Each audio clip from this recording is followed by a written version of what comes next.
살아계신 하나님 고맙고 감사를 드립니다. 주여 항상 우리의 참 필요를 채워주시고 우리의 상처받은 심령들이 주님 앞에서 회복되길 바라시는 주님, 오 주여 오늘도 말씀으로 우리를 치유하시고 아버지 더 없는 은혜로 함께 하시는 은혜 아버지 감사를 드립니다. 아버지 새벽에 주실 말씀을 기대합니다. 말씀을 통해서 깨닫는 복된 시간 되게 하옵소서. 하나님 감사합니다. 1000번째 142번째 드리는 이정희 목사 김영미 사무의 드림을 기억하시사 사랑의 주님, 내가 죽어야만 맺을 수 있는 성령의 열매, 그 열매가 풍성한 건강한 진목교회가 되게 하시고 감사를 회복하는 성도들 되게 하옵소서. 하나님 감사합니다. 우리 작정 소원 감사함을 28번째 드리는 강석한 집사님, 문동 집사님의 드림을 기억하시사 주님 마음으로 가는 길을 계획할지라도 그 걸음을 인도하시는 분은 오직 하나님 한 분, 오 주여 주님과 함께 무슨 일이든지 주님께 기도하며 나아가는 기훈이가 될 수 있도록 도와주시옵시고, 할렐루야, 이 여종의 간절한 소망과 소원이 마음이 아버지 앞에 상달될 수 있도록 도와주시옵소서. 함께하여 주옵소서. 감사를 드리며 거룩하신 예수님의 이름으로 기도하옵나이다. 아멘. 할렐루야. 아멘. 오늘도 주님께서 우리와 함께 하시고 말씀으로 우리를 다스려 주실 것입니다. 아멘. 절대로 악한 영들에 유혹되지 말고 넘어지지 말고 오직 말씀에 굳건히 서서 주님 주시고자 하는, 주님이 우리에게 원하시고자 하는 그런 인생을 사시고 복된 인생 되기를 주님 간절히 축원합니다. 오늘 주시는 말씀은 로마서 4장 13에서 마지막 25절까지의 말씀으로, 자, 하나님께 인정받은 아브라함의 믿음, 하나님께 인정받은 아브라함의 믿음이라는 제목으로 주의 말씀 증거하는데요. 이 아브라함의 믿음이 곧 우리에게 있기를 간절히 빌고 소망합니다. 아브라함의 할례는 그의 믿음의 의를 확증하는 표였습니다. 그래서 지금도 우리 성도들은 내가 하나님과의 관계가 새롭게 이루어지기를 바라고, 또 아브라함의 믿음이 우리 가운데에서 그렇게 임하고 그렇게 성령의 역사하심으로 예수님의 그 장성한 분량에까지 자라기 위하여서 그 증표로서 우리는 세례를 받고 직분을 받고 있는 것입니다. 자, 그런데 그렇다고 해서 아브라함이 하나님께 의롭다고 인정받는 것은 결코 어떠한 의로운 행위, 어떠한 삶의 모습이 아닙니다. 할례로 비롯된 것이 아니란 말입니다. 앞서 9에서 10절에 보았듯이 어떠한 행위로 말미암은 것이 아니라 바로 그의 믿음이라는 거예요. 믿음으로 말미암아 의롭다 인정을 받게 된다는 것이죠. 그리고 그 믿음은 할례시가 아니라 무할례시라라고 분명히 증거하고 있습니다. 창세기 17장 10절, 창세기 17장 10절 이하에 보면 모든 남자는 할례를 받아서 언약의 표징으로 삼아라 라고 명하여서요, 바로 아브라함과 그의 아들 이스마엘을 비롯한 그의 식솔들 중에 남성들은 전부 다 할례를 그날에 한날에 받게 되었습니다. 그런데 하나님은 이미 그 앞서 창세기 15장에 아브라함과 그 언약을 세우셔서요, 그래서 하늘의 뭇별만큼이나 셀 수 없는 그런 민족을 허락하시겠다라고 주님 약속해 주셨습니다. 그리고 이 말씀은 또 앞서서 창세기 12장 1절 이하에 보면 고향과 친척 아버지의 집을 떠날 때, 그 바로 고향을 떠날 때 약속하신 말씀이었습니다.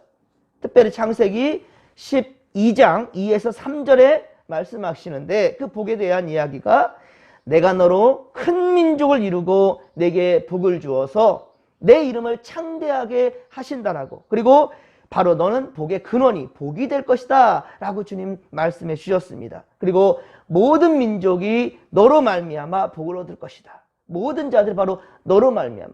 사랑하는 성도 여러분, 바로 여러분들이 복의 근원이 될 것이고, 여러분을 통하여서 믿음의 그런 후손들이 계속해서 이어져 나오기를, 그리고 여러분들 때문에 예수를 알지 못한 자들, 수많은 민족들이, 또한 수많은 사람들이 예수를 알게 되기를 주님 간절히 축원합니다. 그렇습니다. 아브라함은 단순히 이스라엘 민족만을, 이스라엘 사람들만을 위한 복의 근원이 아니었단 말입니다. 열국의 아버지가, 즉 온 세상의 복의 통로가 된다라고 주님은 말씀해 주셨어요. 이것은 할례 민족인 이스라엘 민족뿐만 아니라 온 세상이 하나님을 믿고 그리고 주 예수 그리스도를 구주로 영접하고 그리고 주시는 말씀에 순종하며 그래서 온 세상이 하나님을 믿고 주 예수 그리스도를 온전한 우리의 구주로 영접하여서 하나님 나라 백성이 되는 것이 결국은 이스라엘 한 나라가 아니라 바로 하나님 나라의 백성으로 주님께서는 삼으시기를 원하신다는 것입니다. 즉 율법보다 더 중요한 것은 그것을 초월하는 바로 이 믿음이라는 것이지요. 하나님은 사랑이요, 이 사랑이 피조 세계로 바로 육신의 몸을 입고 오신 분, 곧 예수 그리스도이시라는 것이죠. 예수님은 요한복음 14장 6절, 요한복음 14장 6절에 말씀합니다. 내가 곧 길이요 진리요 생명이리 나로 말미암지 않고는 아버지께로 올 자가 없느니라. 오직 구원의 통로가 되시는 것은 한 분, 예수님 한 분밖에 없다라는 거예요. 그렇습니다. 예수님이 진리이며 율법 그 자체라는 것이지요. 율법으로는 가늠하다 잡히면 돌로 쳐 죽여야만 했습니다. 가늠 중에 잡혀온 여인은 돌로 쳐 죽이라고 그랬어요. 그러나 요한복음 8장 7절, 요한복음 8장 7절에 보면 예수님은 가늠 중에 잡혀온 그 여인을 돌로 쳐 죽이려는 사람들을 향하여서 말합니다. 죄 없는 자가 먼저 돌로 치라. 죄 없는 자가 먼저 돌로 치라라고 그리 말합니다. 그러자 모든 자들은 자신이 죄임을 알기 때문에 이 세상에 의인 없나니 하나도 없다. 그렇죠? 로마서 3장 10절 말씀 가운데에서 오늘 또한 말씀하셨습니다. 의는 없나니 하나도 없어요. 그러니 어느 누가 자신의 의를 자랑할 수 있겠습니까? 출애굽기 31장 15절, 출애굽기 31장 15절에 보면 안식일에 일하는 자는 반드시 죽이리라고 그랬어요. 안식일에 일하는 사람은 반드시 쳐 죽이리라. 자, 그러나 예수님은 어떻게 말씀하십니까? 안식일에 많은 병자들을 고쳤어요. 아니, 율법 자체이신 예수님이 오히려 율법을 어기고 있어요. 바로 안식일에 수많은 병자들을 고치셨습니다. 안식일에 제자들이 미리삭을 잘라 먹을 때 그것도 배고팠기 때문에 잘라 먹었던 거였거든요. 안식일에 바로 미리삭을 잘라 먹는 이 행위 또한 역시 탈곡한다. 바로 곡식을 거두는 일로서 보았기 때문에 바로 율법주의자들한테 타켓이 될 수밖에 없는 그런 모습이죠.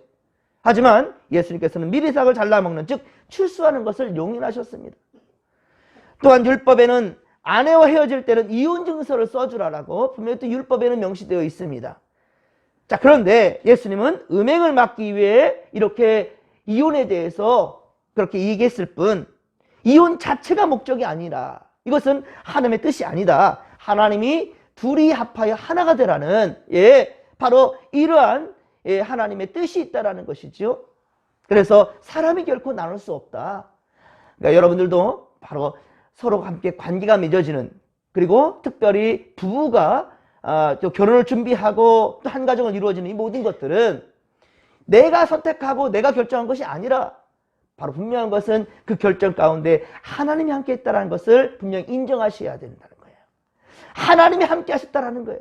그래서 제가 항상 여러분들한테 말씀드리는 것이 성경이 말하는 것입니다. 임마누엘, 하나님이 나와 함께 하신다. 때문에 오늘 여러분 살아가는 모든 순간과 그 과정 가운데서도 하나님의 개입하심이 분명히 있다는 것을 인정하시기 바랍니다. 그리고 하나님께 분명 모든 것을 내어 맡기시고 의지하며 나아가기를 절대로 감정대로 속지 않기를 바랍니다. 분노대로 내어 맡기지 않기를 바랍니다. 절대로 악한 영들의 놀이터가 되기에 여러분들 육신의 몸을 여러분의 마음의 자세 모든 것들을 절대로 내어줘서는 안 된다는 것이지요. 오직 성령의 인도하신 때로 순종할 수 있는 믿음의 거석들 되기를 주님과 저를 축원합니다. 예수님은 진리이신 율법 자체인데 예수님은 율법의 바로 이 자체이신데 그것을 또 우리에게 주셨건만 어째서 예수님은 이 본인이 이렇게 율법을 부정하는 언행을 이렇게 하고 있는 것일까요? 그 이유인즉슨 율법의 완성은 로마서 13장 10절에 말씀하고 있듯이 로마서 13장 10절에 말씀하고 있듯이 사랑이기 때문입니다. 율법의 완성은 사랑이라 라고 성경에 명시하고 있어요. 율법의 완성은 사랑이라. 즉 예수님은 율법의 핵심을 빼놓은 그런 형식은 아무런 의미가 없다라는 거예요. 율법의 핵심은 하나님께서 주신 율법이라는 것은 바로 사랑을 이루기 위하여서, 그래서 최소한의 서로의 어떤 문제가 이루어졌을 때 문제를 처리하기 위한 것이지, 정말 중요한 것은 사랑이라는 것이죠. 여러분, 그래서 이런 사람이 있죠. 저 사람은 법 없이도 살 사람이야. 저 사람은 법 없이도 살 사람이야 라는 말 듣게 되죠. 맞습니다. 사실은 정말 중요한 것은 법을 초월할 수 있는 그러한 사랑, 그것이 진정 예수 그리스도 또한 역시 사랑이라는 말이죠. 즉 예수님은 율법의 핵심을 빼놓은 형식은 아무런 의미가 없다. 그 율법의 핵심은 사랑이다 라고 주님 말씀하셨다는 거예요. 또한 로마서 10장 4절, 자, 보다 로마서 중심으로 말씀 보겠게요. 로마서 10장 4절에 보면 그리스도는 모든 믿는 자에게 의를 이루기 위하여, 자, 율법의 뭐가 되신다? 마침이 되신다라고 말씀하고 있어요. 율법의 마침이 되신다. 율법의 마침이신 예수님은 바로 그래서 사랑을 위해 죽으셨다라는 거예요. 율법의 마침이신 예수님은 사랑을 위해서 십자가를 지셨다라는 거예요. 율법이 향하는 것은 또한 곧 사랑이다라는 것이죠. 율법이 향하는 것은 곧 사랑이다. 로마서 13장 10절의 말씀을 분명히 또한 기억하시기 바랍니다. 그렇습니다. 자, 믿는 자는 율법에 순종하며 의롭게 행할 것은 당연한 일이지만, 우리 하나님 율법을 주셨으니 당연히 율법을 지켜야 되는 것은 믿는 자로서 당연한 일이겠죠. 그러나 믿음과 그 은혜 자체는 율법 순종의 행위를 뛰어넘는 바로 사랑이 있다는 것 또한 역시 명심하시기 바랍니다. 우리는 교통법규를 잘 지켜야 되겠죠. 믿는 사람이라면 더더군다나. 그래서 우리는 십자가를 차에다 걸기도 하고 밖에다 표시하기도 하고 나는 예수 믿는 사람이라 그런단 말이에요. 그런데 그런 사람이 바로 교통질서를 어긴다면 다른 이들 보고 뭐라 생각하겠습니까? 하나님의 오히려 영광을 가리우게 되겠지요. 자, 그러나 만일 정말 위독한 환자가 있다면 여러분 어떻게 하겠습니까? 여러분들의 지인 중에 위독한 사람을 차에 태웠든지 아니면 지나가다가 위독한 사람을 보았든지, 쓰러져 있는 사람을 보았든지, 그러면 여러분 어떻게 하시겠습니까? 신호등을 다 지키면서 그렇게 통과하겠습니까? 아니면 신호등을 무시할 뿐만 아니라 규정 속도도 위반하면서까지 그렇게 속히 병원으로 급히 이동하시겠습니까? 신호등을 무시하고 속도 위반도 무시하고 교통질서를 전부 다 무시하고도 빨리 병원으로 가야 되지 않겠습니까?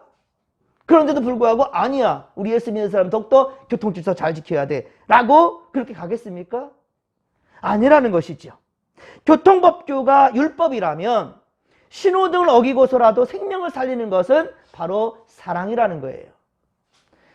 거두절미하고 생명을 살리기 위해 이 땅에 오신 바로 예수님, 예수 그리스도, 그분은 바로 율법의 완성이시고, 할렐루야, 그리고 율법의 핵심이시고, 그리고 그분은 그 핵심인 율법을 온전히 실천하신 바로 사랑의 눈먼 자, 우리의 주님이시라는 말입니다.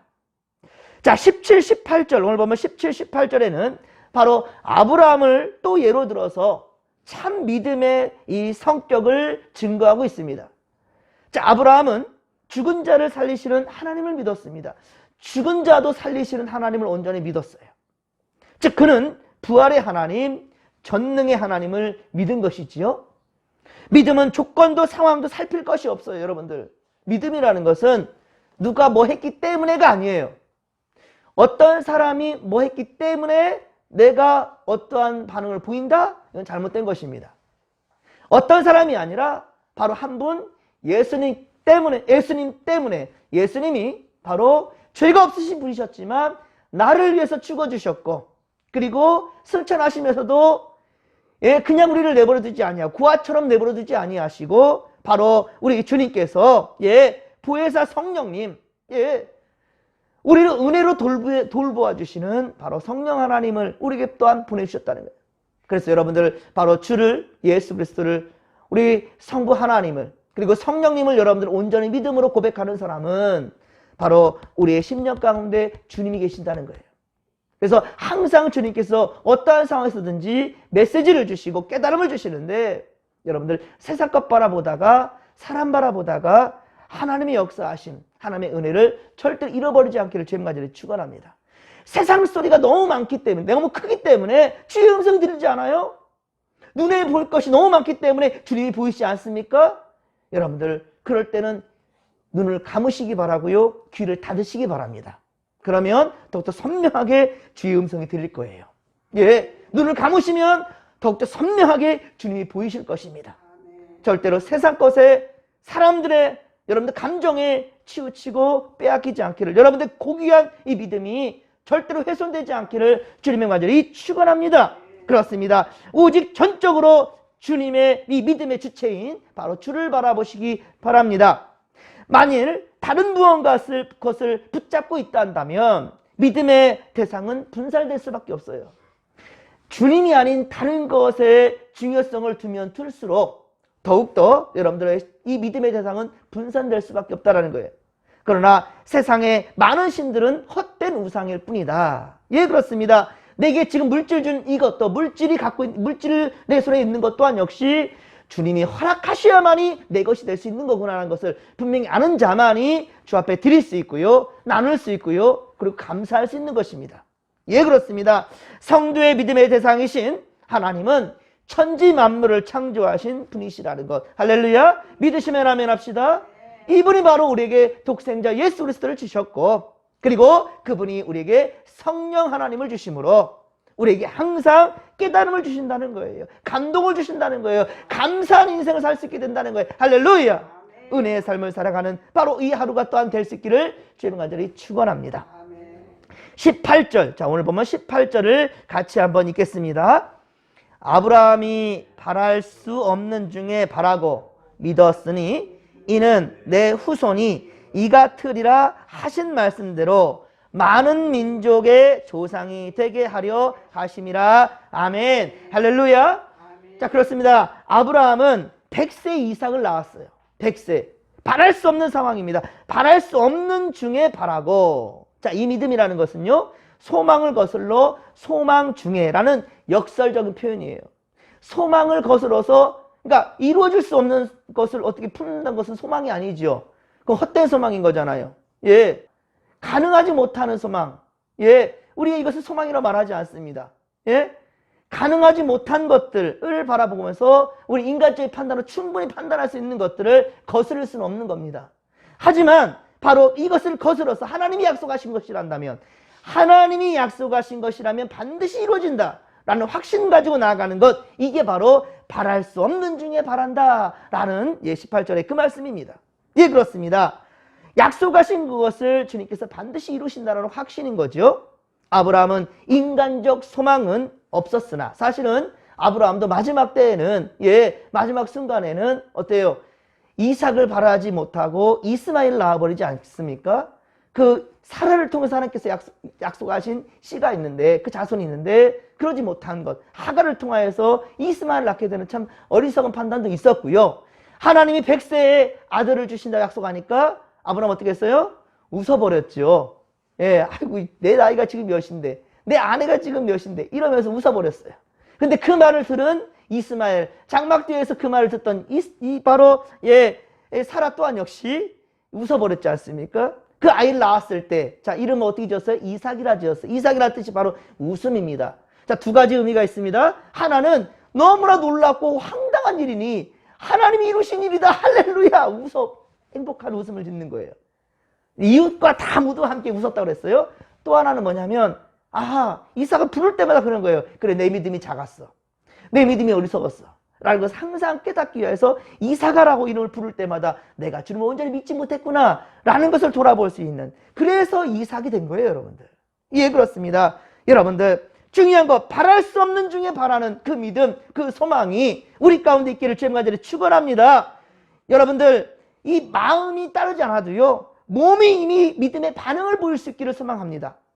여러분들, 너무 피곤해서 기도하기 귀찮고 예배드리기도 너무 힘들고 피곤한 상황 가운데서도, 예, 눈을 뜨면 자동적으로, 예, 옷을 갈아입고 주님께 나가려 하는, 예, 자동적으로 말씀을 보려 하는 이러한 몸의 반응이 중요하다는 거예요. 그래서 믿음의 여러분 습관이 얼마나 중요한 것인지, 예, 그렇습니다. 여러분들, 분명 그래서 우리의 마음 또한 역시, 그리고 몸 또한 역시 그렇게 믿음의 반응을 보일 수 있기를 주님 간절히 축원합니다. 창세기 22장에 이삭을 번제로 바치라는 하나님의 말씀을 들었을 때에도 이걸 어떻게 믿습니까? 어떻게 믿음을 행할 수 있겠습니까? 아니 귀한 눈에 넣어도 아프지 않을 내 귀한 자식 이 아들을 이제 제물로 바치랍니다. 마음에 갈등이 오고 혼란스러웠을 것입니다. 결국 아브라함은 이삭을 데리고 그러나 모리아산으로 가서 하나님의 명령을 순종한단 말입니다.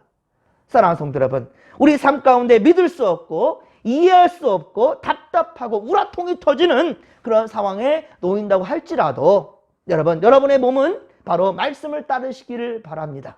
예, 아브라함도 너무 괴로웠지만 명령이니까 따라간 거예요. 그리고 순종한 것입니다. 하나님을 신뢰하고 주님을 멀리하지 마시고, 자, 그럴수록 더욱더 코람되어 하나님 앞으로 나아가는 몸의 반응은 멈추지 않기를 주님의 간절히 축원합니다.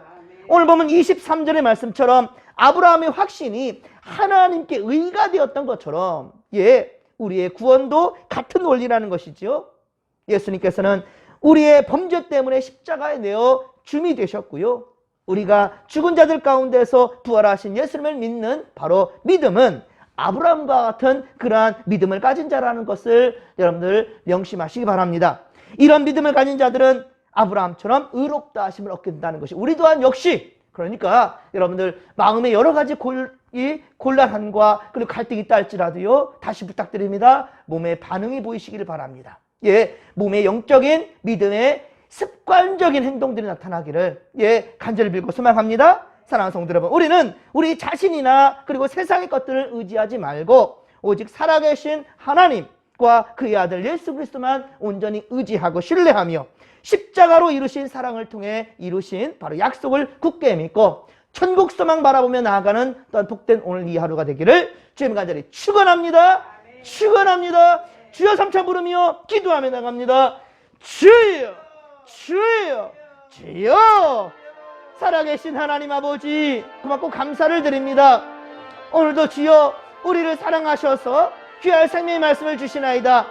하나님, 율법과 믿음이요, 아버지, 그러나 율법의 마침은 바로 사랑이라였고 그 사랑은 곧 예수 그리스도요.